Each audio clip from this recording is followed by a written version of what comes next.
Hi everyone, I see you filtering in. Just bear with me for one moment while I go ahead and get us live on the Facebook page too. Today I'm going to be talking about narcissistic families. Most abusive families have some element of narcissism. So I'd like you to really think about, it'd be really cool to have some dialogue happening today. So if you are able to type into the chat box or anything like that, questions you have, that would be really great to kind of piece out. It's a really difficult thing to identify. Sorry, can't type and talk at the same time.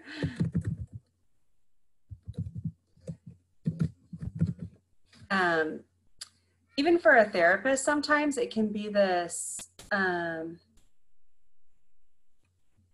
of enigma that it's like, was your dad an alcoholic? What's going on? But ultimately, once the right questions are asked, you kind of land on this. So we will do this together. Let me see who I have here with me today. Some familiar names. Hi, Carrie and Kathy. Good to see you guys. I also want to just point out next week, this is for everybody that's live on Facebook as well. Thank you for joining us. Next week, I will be announcing Chanel's replacement as our basic program coordinator, and she will be joining us live for a little Q&A.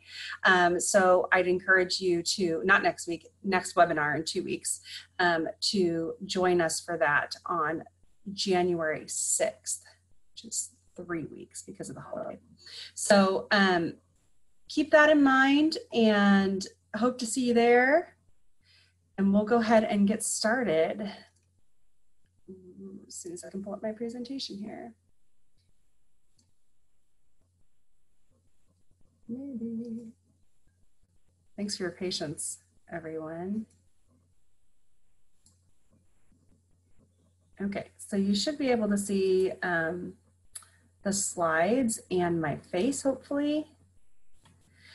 So I want to read to you just this little bit about where narcissism came from and what it is.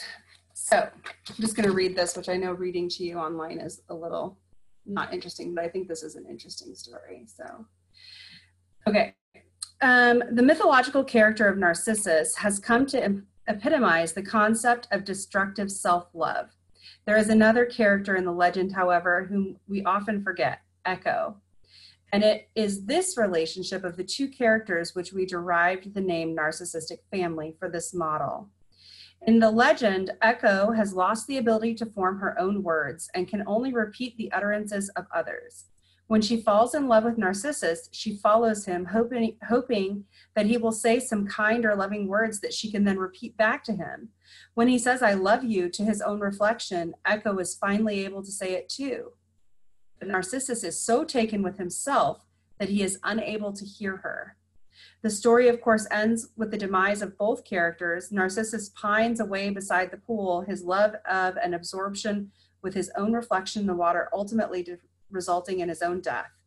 Echo is unable ever to succeed in capturing the attention or love of Narcissus, goes into what appears to be a vegetative depression, lacking the will or inclination to eat or drink, and she also dies. The story of Narcissus and Echo is one of self-love that precludes the ability to see, hear, or react to the needs of another. Without too much of a stretch, it stands as a poignant allegory for the interactive relationships of the narcissistic family. So that is from this book, The Narcissistic Family Treatment and Diagnosis by Stephanie Donaldson Pressman and her husband, Robert Pressman. I found it to be very poignant. And we'll talk about why it is so so like the narcissistic family. Are you guys able to see my face and the video, or the PowerPoint, or just the PowerPoint? I would like for you to be able to see both.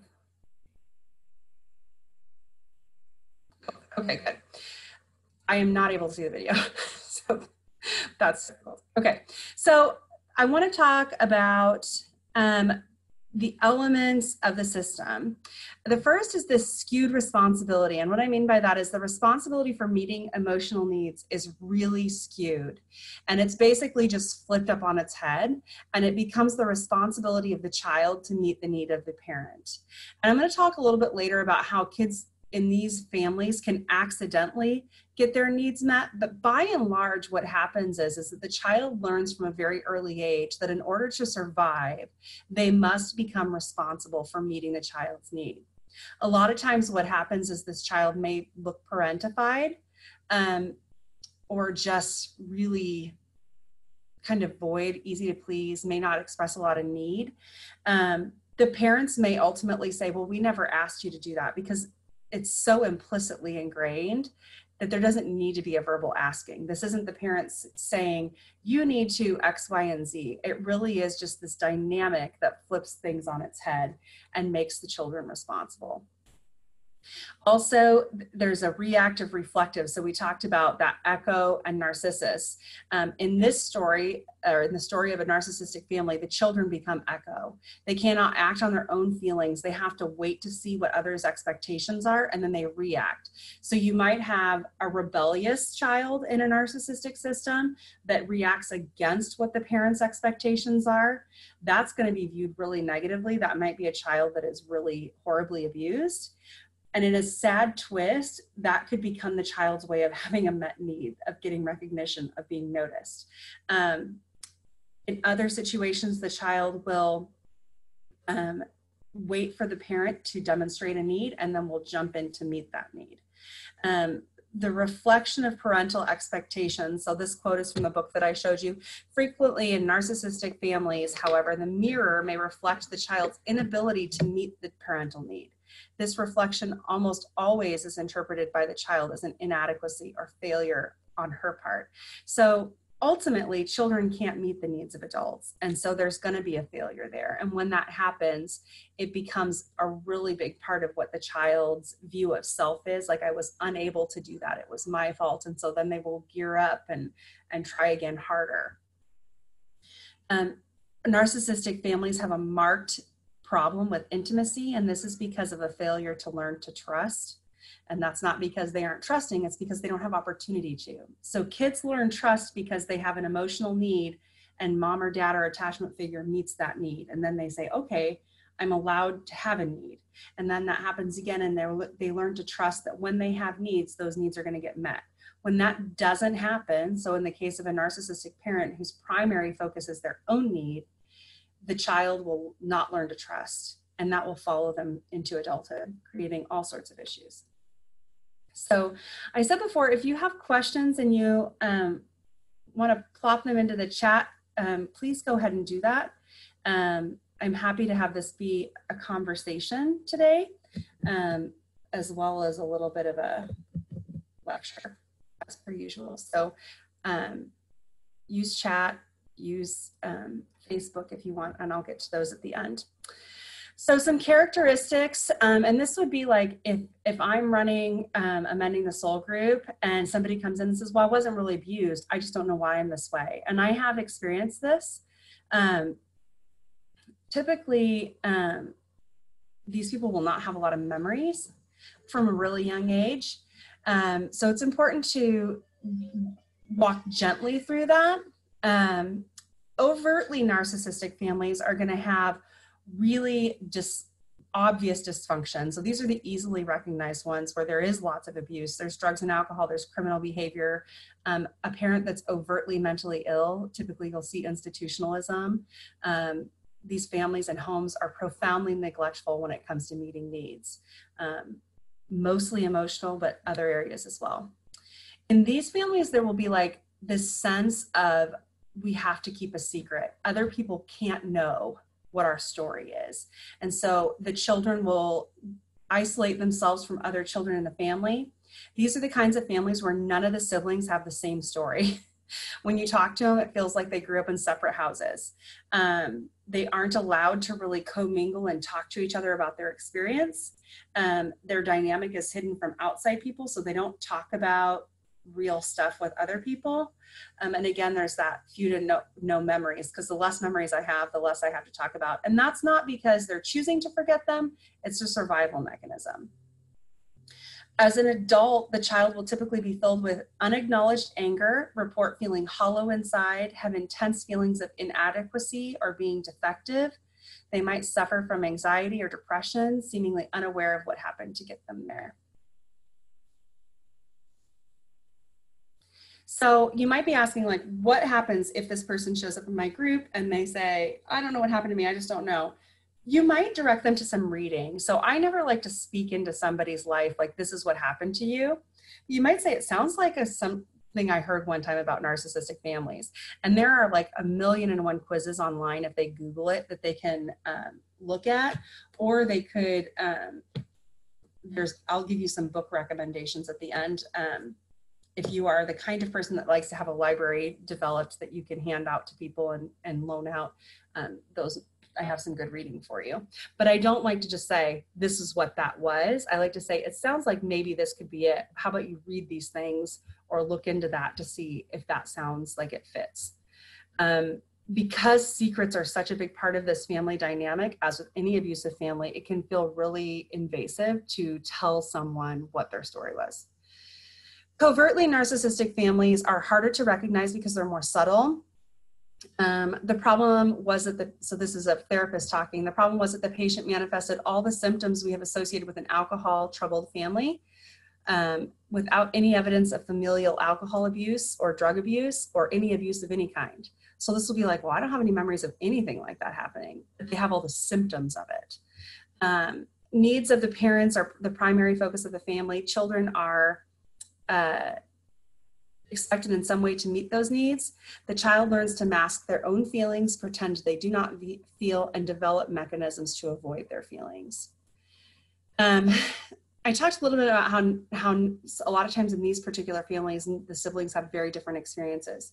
There's also degrees of narcissistic families. So no family is going to be the same. No two people in the system are going to have the same experience. This is one of the reasons I really don't like having family members in the same group. It can feel really invalidating to tell your story and have someone say, that's not how I remember it. And a marker of an abusive family is that it won't be the same for each person because the dynamic is different. The relationship between abuser and abusee, between parent and child, between sibling is different. I like to keep groups very free and open in terms of the ability of someone to have their own story that doesn't need to be validated by somebody else. It doesn't need to make sense to somebody else. My experience doesn't need to have been witnessed by somebody. That's a court case. That's not a healing group. So if you're a facilitator, I strongly recommend that you not allow, especially a parent-child, regardless if the parent is the abuser, but even siblings can be very sticky because of that. So the basic definition is a parental preoccupation with meeting their own needs, usually by the child, often but not always at the expense of the child. So sometimes the parent's need will involve meeting the child's need. For instance, children have a need to play. So it might be that the parent needs to go to the fair and wants to experience that for themselves. And by virtue of the child being there, their need for play and fun is met. But very rarely is a narcissist able to set themselves aside to meet another's need. We talked about these trust issues, and those originate in a lack of permission, whether it's implicit or explicit, to feel or express feelings. What does that look like? That looks like when I cry, I'm ignored. That would be implicit, right? When I cry, I'm told, you're not really sad. Why are you crying? That's not that big of a deal. It could also be, your childhood is nowhere near as bad as mine. You don't have a right to feel that way. Any of those things would be letting the child know your feelings are invalid. You don't have a right to them. unmet emotional needs, unpredictability of parental response. This could be like one day I might walk into the kitchen and ask mom for a cookie after school, and she would be really sweet and give me a glass of milk and sit with me and talk to me. And the next day, she could throw something at me when I asked the same question. So it's this unpredictability of response and an unpredictability of whether or not the need is going to be even heard or met. So this inverted parenting model, in the very beginning, I said we're flipping it up on its head, right? That it becomes the child meeting the parent's need. And this is purely emotional. This is not parentification, although they can be closely related. As the child grows, the parent's own identity may become more and more involved with the child's development. So when babies are born, what do? We pick them up. Most of you in here are ladies, and I'm assuming many of you are moms. Our babies come out, we pick them up and we look at them, and we spend the next 3 or 4 days just staring at them, especially number 1, right? Number 4 gets ignored a little bit more.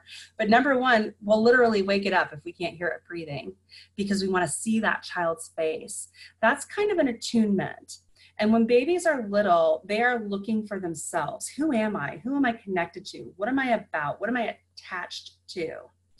Emotionally, they're also looking for attunement in the face. So babies can read micro expressions in a way that adults don't even realize that we're doing with each other. They see the downturned lip when mommy is going to cry. They see anger in the eyebrows. They feel that energy that mom has when she's nervous or anxious. As a therapist, I've had clients bring their babies in, and oftentimes I will hold baby because mom will be telling me a really stressful story or event and trying to soothe baby at the same time. You cannot do that, right?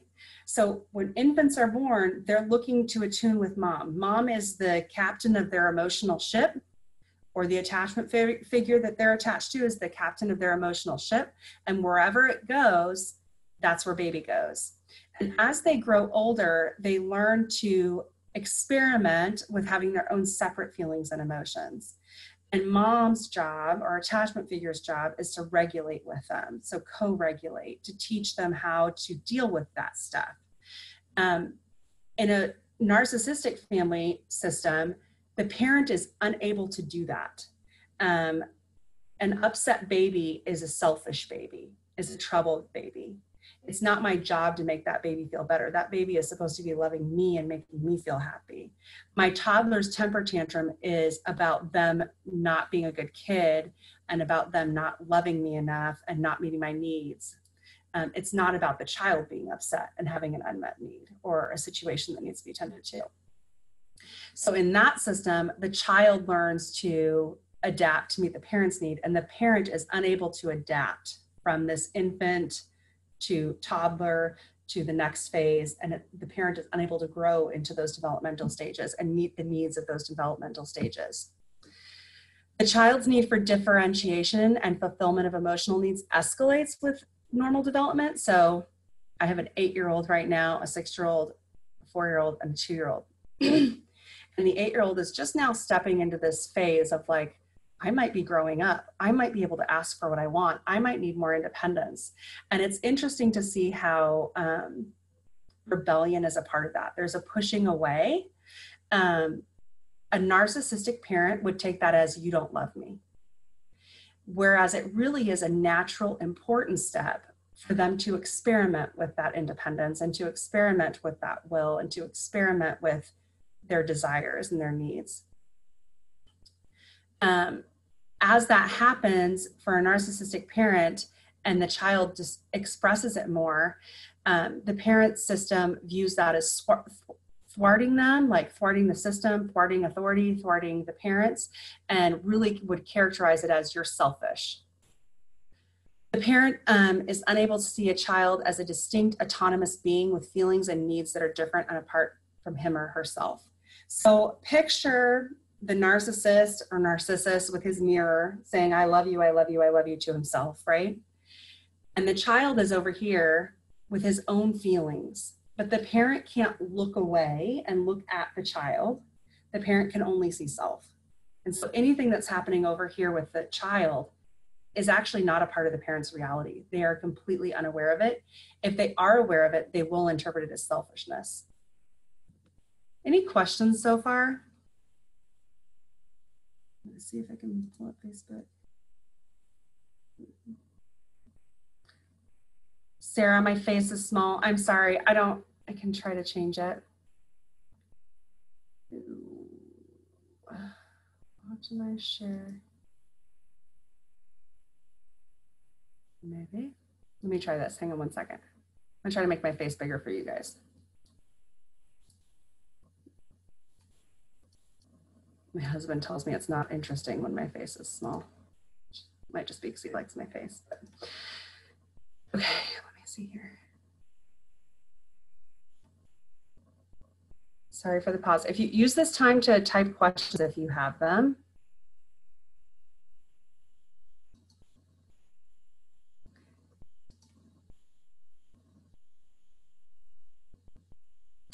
I don't know what you're able to see now.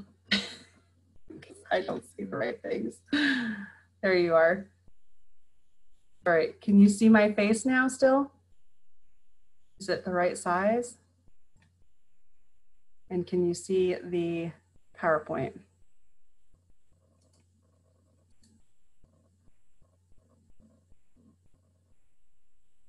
I hope. Okay, we'll just keep going.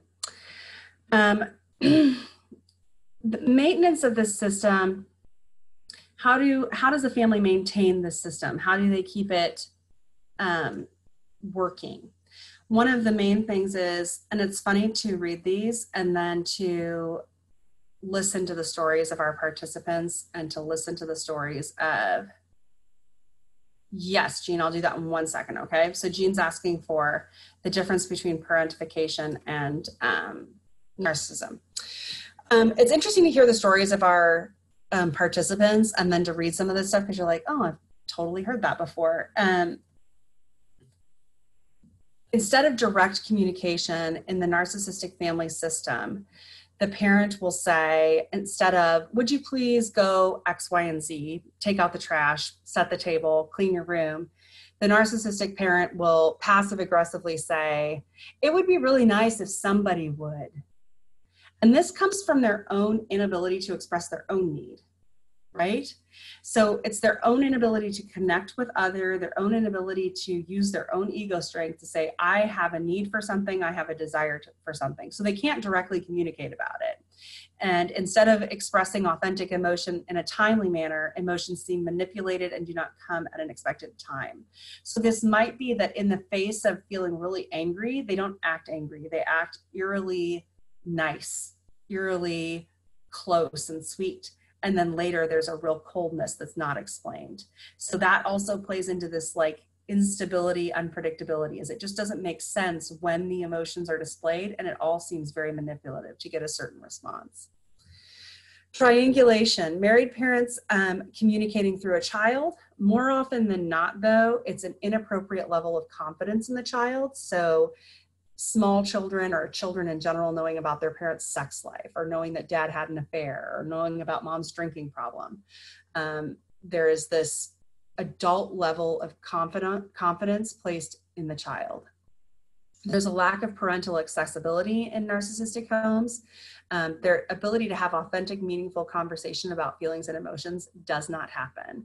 And that's because needs equals selfishness to a narcissist. So anytime you have a need, you're selfish. There's unclear boundaries. Children do not own their own feelings. Their feelings are not considered. What that looks like is, you don't feel that way. That's not true. That didn't happen. That doesn't make sense. You don't need that. It might also look like no privacy. So I've heard of parents taking the doors off of their children's bedrooms because they don't want the child to have any secrets. Parents reading diaries and using that as ammunition. Unclear rules governing what each person can expect within the family. Like, what are the family roles? What are the rules in the family home? What are the expectations of behavior? All of that would be very muddy and unclear. The moving target. If a child's needs are met, it is usually by accident. This can also be like a no-win situation, that one day these are the expectations and then the child meets that and then these are the expectations and they can't win no matter what they do. Many times there's a double bind. which is similar to a no-win, but it creates a situation in which the child can't move because any way I go, I'm going to fail. I'm not going to make the right decision. If I go here, it's going to be this. If I go here, it's going to be this. So I'm just going to get stuck. It creates this binding situation. There's a lack of entitlement. And it's interesting that we use the word entitlement here because it's not the way we talk about entitlement nowadays. This is actually an entitlement that you do have, which is an entitlement to your own feelings. This emotional entitlement is the locus by which healthy boundaries and intimacy are established. So if I am not entitled to have my own feelings, then I am not entitled to boundaries, and I am not entitled to intimacy, and I am not entitled to needs. So even small children are entitled to their emotions. It's really important that we as parents understand that. And I just want to note here, sometimes when we've been really wounded by our parents or by others, children's emotions when we're parenting can be really difficult and overwhelming. It's important to ground yourself so that you're able to allow them the entitlement of their own experience and their own emotions. And your overwhelm is your issue, not theirs to resolve. Mind reading. A lot of times you'll hear this. I shouldn't need to tell you what I need, how I feel, what I want. So there's an expectation from a narcissist that you be able to meet all of their needs without them needing to communicate it.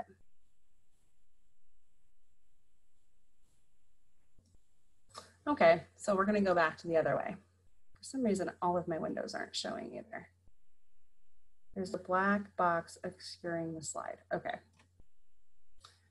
let's try this. I swear this isn't my first rodeo, ladies. Let me do this here.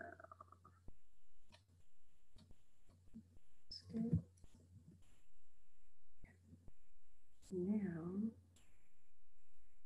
if I come here, it's going to work this time, promise. Okay. How is that? Open my chat so I can see. Is that better? Can you see everything?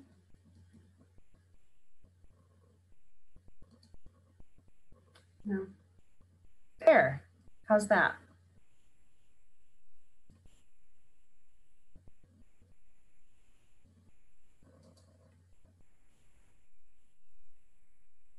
There's a delay. There we go. I'll scroll back through them at the end, Kathy, so that you can see them, so you can take screenshots. I don't share my slides just because intellectual property and all of that. So thumbs up, everybody can see. Jean asks, can you give a couple of ways that narcissism is different from parentification? So in the sense that narcissism flips the parent-child model on its head. I'm sorry, that will be the last time. I'm so sorry that it makes you log out. I'm really sorry. I just want everybody to be able to see everything that they need to see, that we won't mess with it anymore. So because narcissism flips the child into meeting the emotional needs of the parent, oftentimes that is parentification.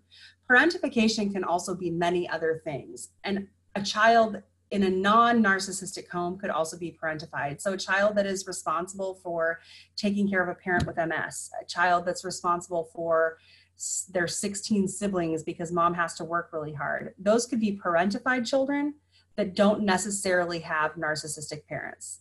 Does that make sense? Is that helpful? The difference there?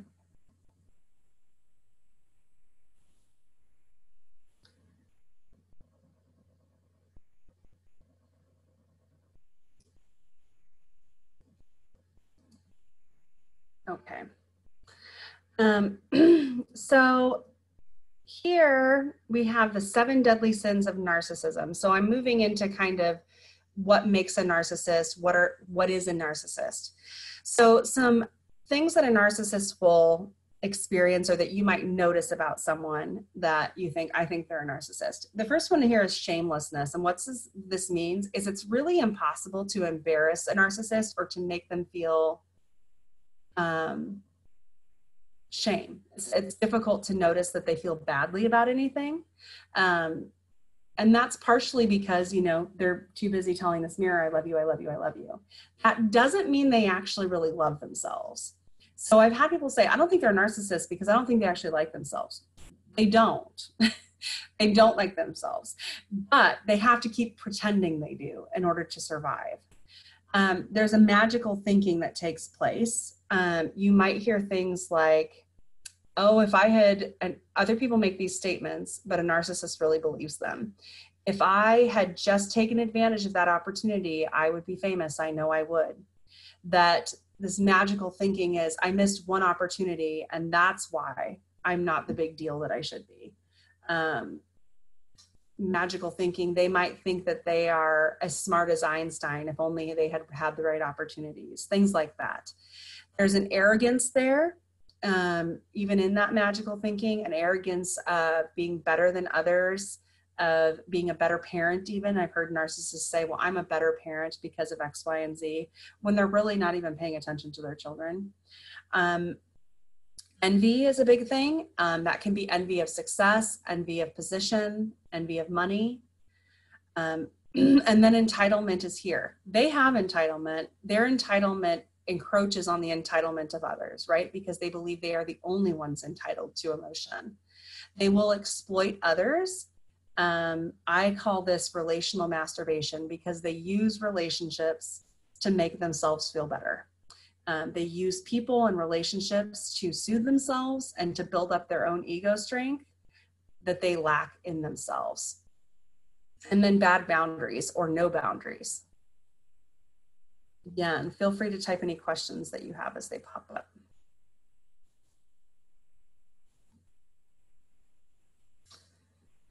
All right, where does it come from?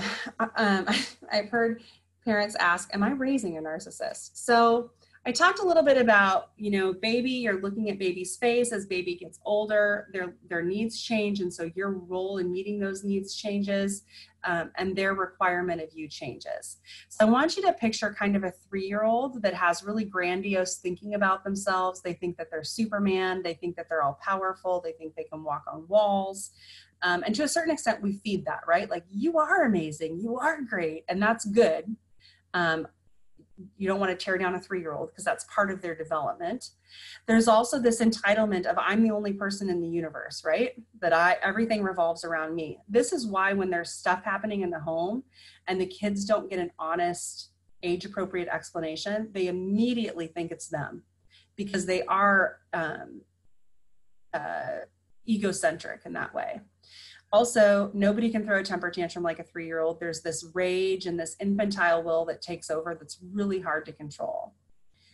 A narcissist is basically an emotionally around 3 years old. And that happens because when it came time for that child to move into individuation and the development of self, the primary attachment figure was unable to nurture, comfort, socialize, and correct the child appropriately.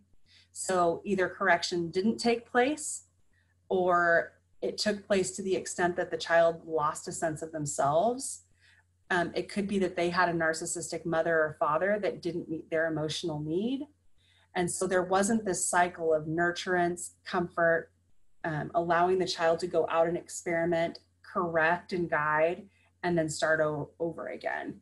There was maybe a sheltering from any kind of socialization, a sheltering from experience, so that individuation just didn't take place.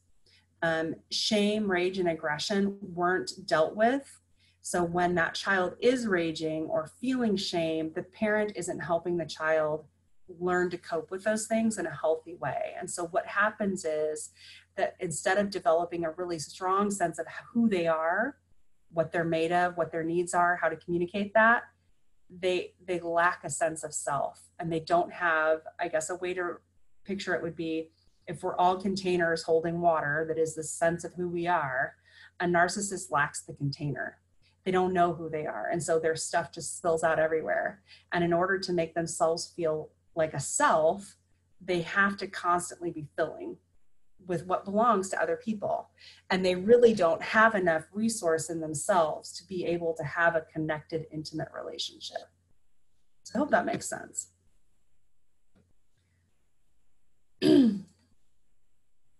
So mending the soul can be really useful in addressing having a narcissistic parent. Some other things that can be a part of recovering from that, because if your parents are still living, I love, my husband always says, it's easier to forgive the past when it's not the present.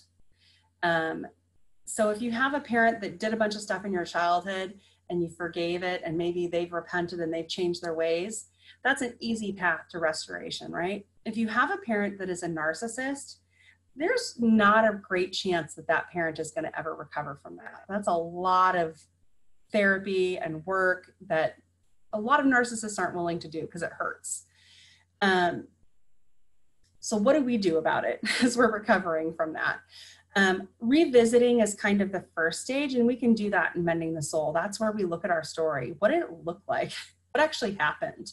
Were my needs met? And that can be really jarring as an adult to look back and go, I really wasn't ever parented in the way that a parent should parent. I wasn't comforted. I wasn't nurtured. My emotional needs were not met. And to look at what actually happened, to revisit those moments and what the dynamic was. So that is part of our process in Mending the Soul.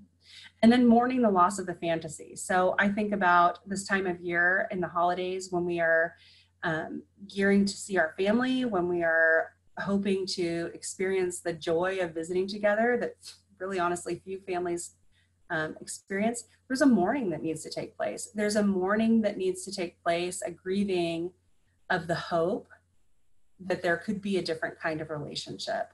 And really for many of us that we will ever have the parent we long for. A recognition that narcissism is a personality disorder. Personality disorders are notoriously difficult to treat and heal from. And there's probably not a lot that's going to change for that narcissist. Recognition for yourself of the pain that was caused. We definitely do this in Mending the Soul. What are the effects of your abuse? What are the effects of that parenting style? And then evaluation and responsibility for change. So I'm a big believer that these generational patterns, which narcissism really is one you'll see like in families like, oh, my great grandma was a narcissist and my mom was and my grandma was. I believe that the sins of the father are revisited on multiple generations. I also believe that the blessings to the children of those who change those generational patterns are in the thousandth of generation. So the responsibility to heal and do differently really rests on those of us who are doing the healing work. And I talked a little bit earlier about what it looks like when our children are experiencing emotions and maybe our emotional needs weren't met, and how to self-correct that and address it. But that can be more difficult than it sounds in that simple epitaph of making it your responsibility. So that's basically all I have for today on the slides, but I do want to open it up for conversation. Carrie, if I go out of presentation view, will it kick you out so that we can just chat without the slides up? And I'm going to go back through these so that you can see the ones that we missed. Okay, so I'm going to go back through these. Why don't you guys, you can go into the Q&A box by clicking that, or you can click chat and type in there for any questions you have. This one was one of the ones I think you guys missed. The inverted parenting model, and then this one for sure. So if you want to screen grab those, you can. All right, I am going to close the share so that we can just chit chat.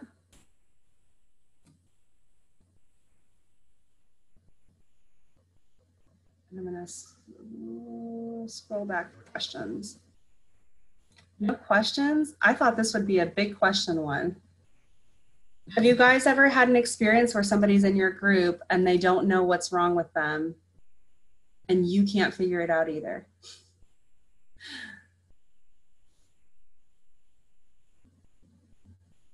And what's that like? Is it frustrating?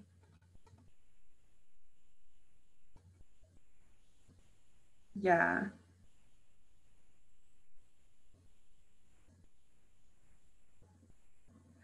Kathy Hacker, I think the problem is that slide is small anyway. So that is all taken from this book, The Narcissistic Family, if you wanted more information on it. So I think it's just the type is small because it's the same size as the other ones.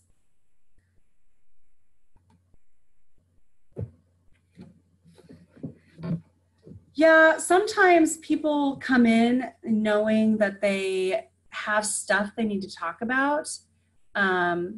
I did a men's group, which no women should not do men's group. I did a professional men's group as a therapist. I did a men's group and had a guy that said, I know something's wrong, but I can't pinpoint what it is. And I'm hoping that this will help me understand it.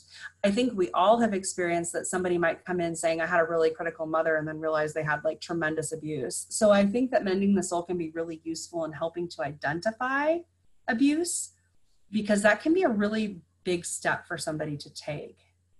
From, I'm convinced I had a really great childhood, I don't know why I can't be intimate with anybody, to, oh, my parents were really abusive. So I have let people in groups before that aren't able to pinpoint that, and I think that it can be beneficial if people do the work in each chapter to kind of uncover it. And there have been some changes to the curriculum over the years that have included more about narcissistic families, and I think there will continue to be more content in those areas because it is such an issue. It can be helpful. So some of the other books that I would recommend are this one, Will I Ever Be Good Enough? This is more for women, Healing the Daughters of Narcissistic Mothers. And this one, Why Is It Always About You? The 7 Deadly Sins of Narcissism.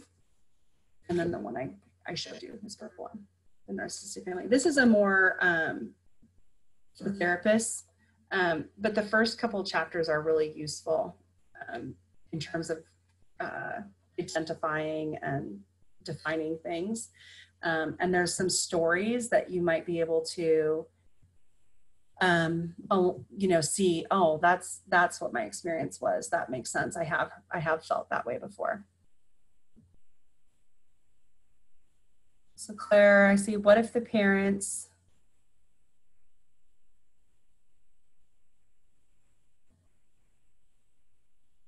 oh, okay. I'm going to scroll back up, Kath.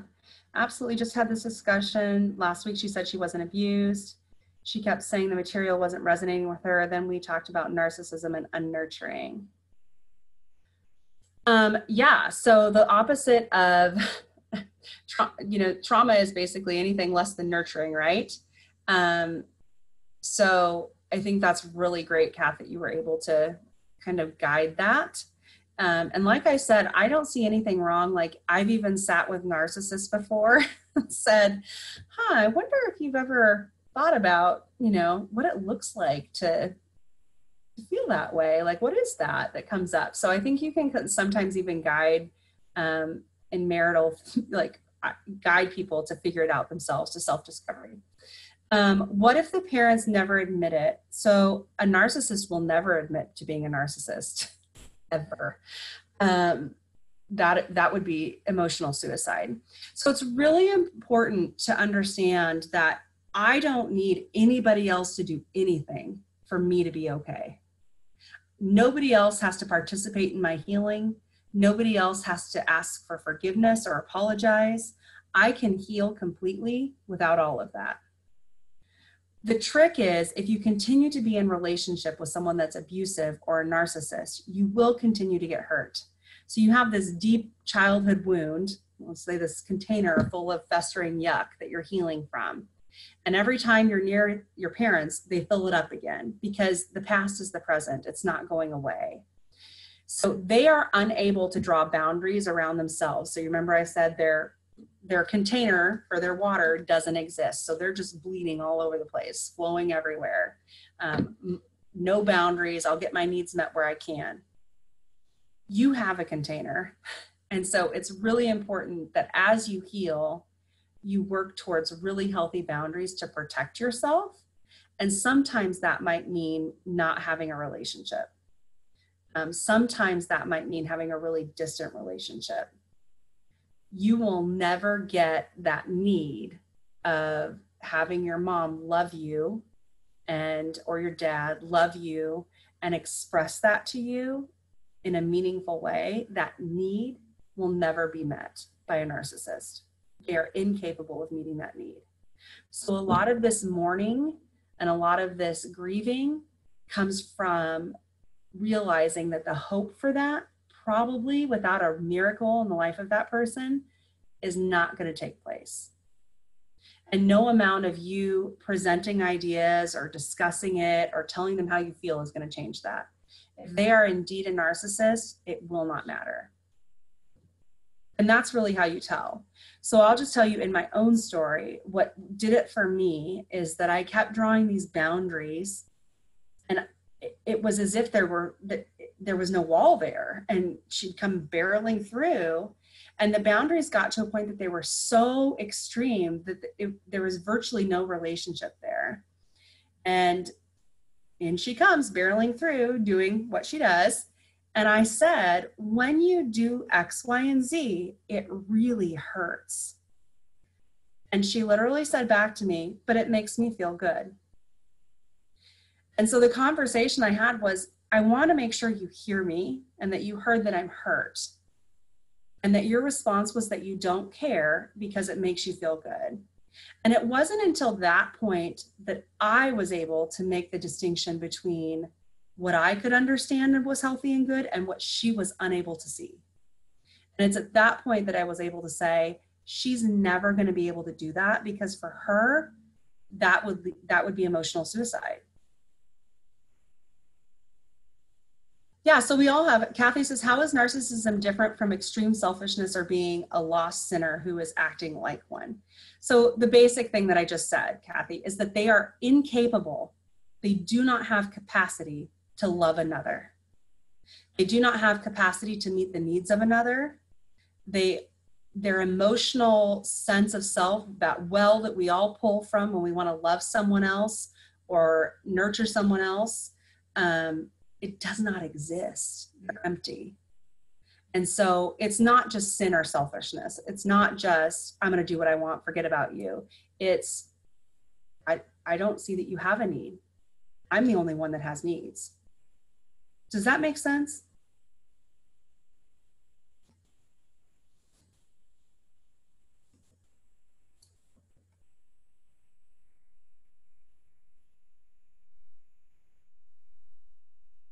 So Suzanne says, I learned that the only time that my mother tells me that she loves me is if I do something that she can attribute to herself or take credit for. Yes.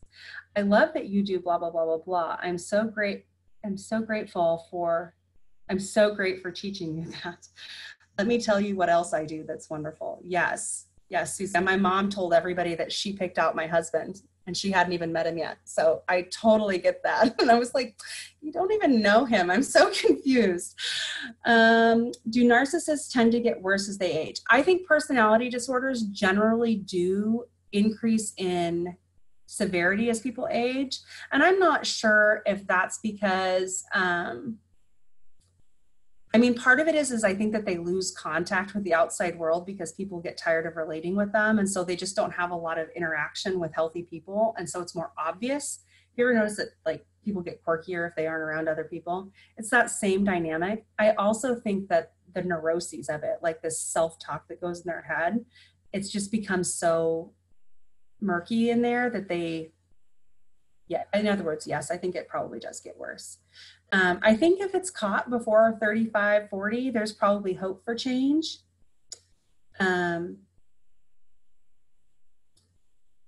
Beyond that, I personally think without a miracle from God, there's not a lot of hope for healing for personality disorders.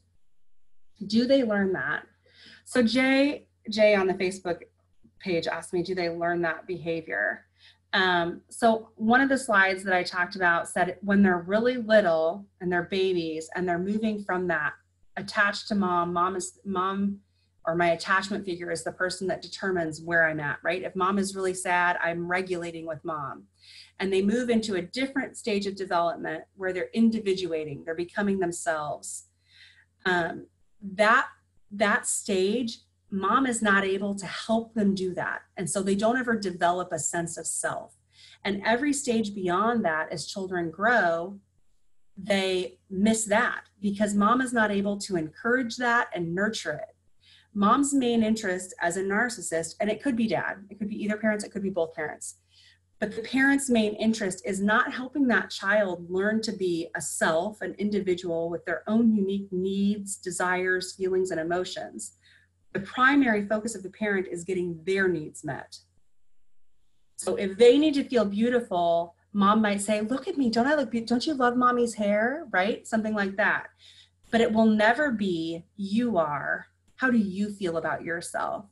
It might be, you're so beautiful, you look just like me. I used to look just like that. See how beautiful I used to be? So there's this twist on it, right? So do they learn that behavior? In that they were never taught differently, in that they were never taught to develop a sense of self. It really is, if you can think of it as a lack of container for their self, the thing that God creates in us, our soul. They don't have a container for it because they were never taught that they are their own individual person. Does that make sense? I realize that's really abstract.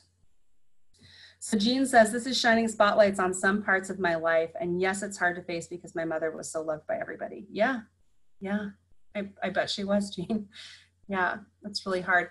I also think there can be some validity or some affirmation.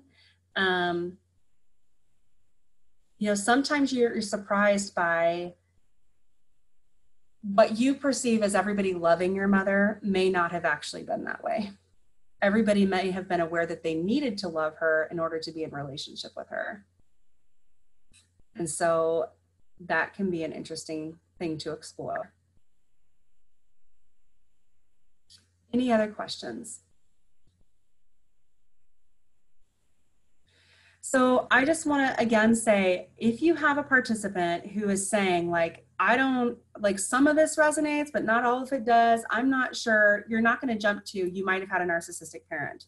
You can say sometimes when people don't remember or don't have a lot of memories, I have heard that it could be this. Why don't you like read one of these books and see if that sounds familiar? Or why don't you look it up on the internet and see if any of that resonates with you?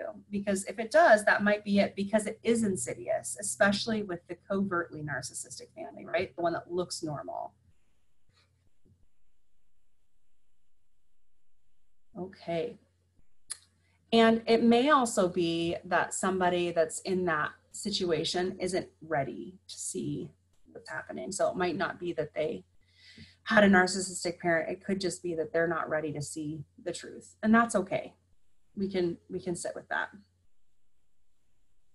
Sarah, how would I handle a narcissist within the church who acts out? So the way to deal with a narcissist is to help them be a better narcissist, which is very counterintuitive because we want people to know their own true size, right? So the way to kind of counteract that and kind of subdue it is to help them be a better narcissist. And that's hard. I see this a lot in domestic violence situations. And so a lot of my dialogue will sound like, well, I know that you're perfectly aware that X situation needs to be this way because you're so good at that sort of thing. So I wonder if you could do this instead. So you're going to build them up and affirm that they know everything and gently guide them in the direction that they already know is proper to go in the other way that you need them to go. That's, I would say, the therapeutic way to handle it. The biblical Christian way, I think the fact that they cannot experience empathy is a problem. If they're acting out as hurting others, they're not able to care about that. So that's going to be, if that's your goal, that's going to be difficult. Yeah, it's very difficult. Jay says, that's interesting. Yes, it's kind of, when I first came across it, it really blew my mind, but it is effective. I wouldn't say it's effective with your family. I think if you're dealing with a narcissist that is not responsible for meeting your emotional needs, that's one thing. I wouldn't do that with a parent. I would definitely set very clear boundaries with a narcissistic parent and distance where appropriate. Anything else? This was a toughie. This one kind of makes insides feel icky. And so I just want to reassure you that if this is part of your story, and maybe it's opening up new parts of your story that you weren't aware were there, that's okay. And all of, we talked very briefly about the feelings of hollowness and the feelings of being worthless and being defective and all of that, because your parents never built that into you. God can heal that.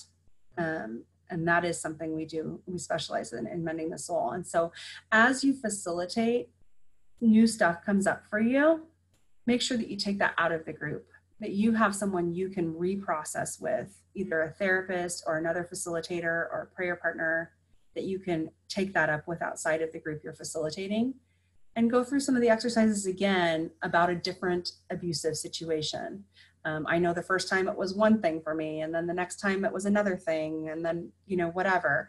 If you have chronic abuse, new stuff is going to pop up. And so it's okay to need to go back and redo stuff. Jay asked, what if you have a narcissistic sibling? I think the same thing. I think the closer the familiar relationship with a narcissist, the stronger the boundary. A stranger or somebody that's not related to you, you can deal with differently than someone that there's the expectation that they should love and care for you, right? Because you're always going to be let down that they're not doing those things. Kathy, it seems like narcissism is in direct opposition to the life of Christ as a person. It absolutely is. It's also a mental illness. So, yes, but I think equating sin with mental illness isn't always helpful. So if you think of it as this little kid who didn't get the nurturing and caretaking that they needed, and so they turned into this adult that does this, and it's not a choice, it takes on a different flavor. I don't know. I hope that's helpful. If I think of it as my job as a follower of Christ is to love people and to guide them as far as they'll let me, or as far as I'm able when I'm asked, and my job isn't to solve all of the problems, that's helpful. And I always, always, always try to imagine these people when they entered the world as infants. And I'm sorry, I probably will get emotional here. And I think about how a parent could fail to do what was necessary for that child and how damaging that is. And that gives me a whole lot more grace, even for the narcissist, because it's a whole lot of pain that created that monster.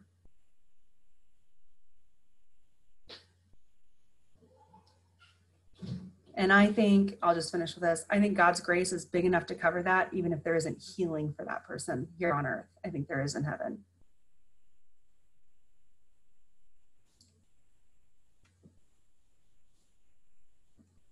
All right, ladies, this was an intense one. Feel free, if anything pops up for you later, to type it into the Facebook chat box, and I can answer you there. Again, I'm recognizing a pattern with firstborns who have a sibling 3 years younger. That's interesting, Carrie. I'd be interested to chat with you about that. My dad passed away from Parkinson's. One of my friends told me to imagine my narcissist mother healed the same way, and I imagined that my dad would be healed someday. That's very sweet, Suzanne. I think sometimes, so my mom's a narcissist. We have a very, very distant, troubled relationship. There is a sense of relief in knowing that if they're a believer, there is going to be a different experience. And there's also that compassion of knowing, like, they didn't get that way on their own. And so imagining it as a disease can be really helpful. That doesn't mean you have to put yourself in a position of being hurt by that disease over and over again.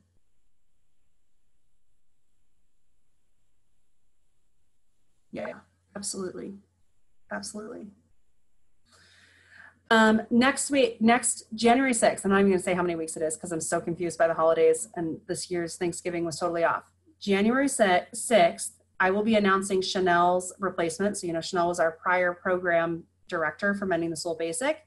We have found a replacement. She is phenomenal. She will be a familiar face to you, and I'm going to keep it a surprise. So I'm not telling you yet.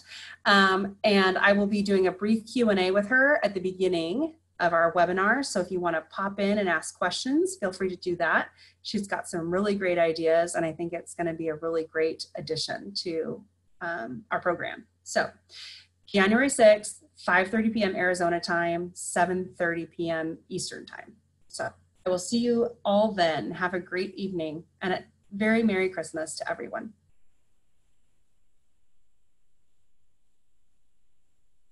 Thank you, Suzanne. Have a great Christmas, you guys. Bye.